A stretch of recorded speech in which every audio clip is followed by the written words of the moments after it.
Okay. All right. I think. Oh, hang on. Oops. All right. We're talking about the Book of Kings today from the Bible, and doing this in the parking lot of a Taco Bell because I don't want to run home between shifts right now, and I finished Kings. That's why.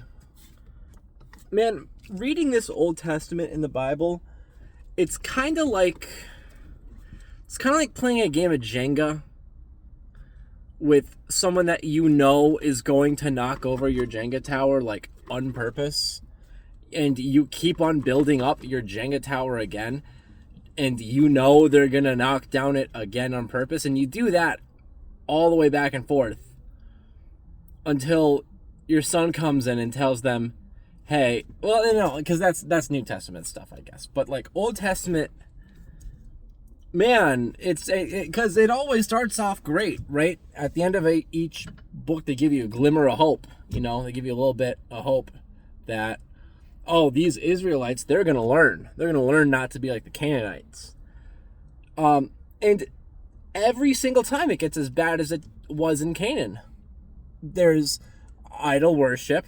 There's king corruption, and okay, all right. And I think I'm getting that is the point. The point is that we live in a fallen world and we need God's saving, and we receive that saving, but the repetition of it is getting to be a little much for me. And you got a little variety in there somewhere, right? You know, it's all these different kings that are doing it, but then they end up idol worshiping, and then false gods, and then I don't know, guys. I don't know. I listened to this for about 3 hours. I've started putting the stuff I'm reading on like 1.25 speed, 1.5 speed. Excuse me, and that seems and that's really been helping me get them done.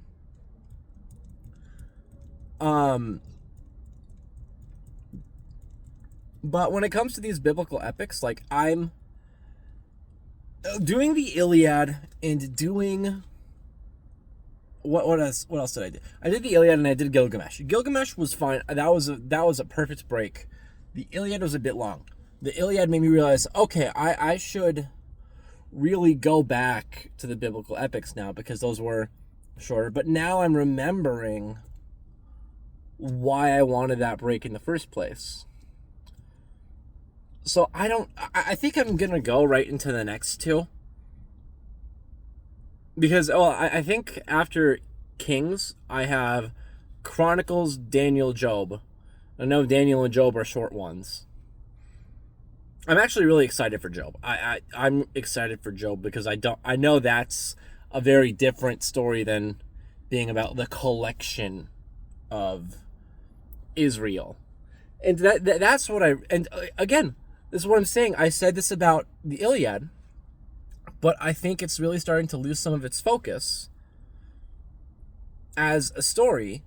But once it's going to go back to Job, it's going to be all about him, and I'm really excited for that story about that character.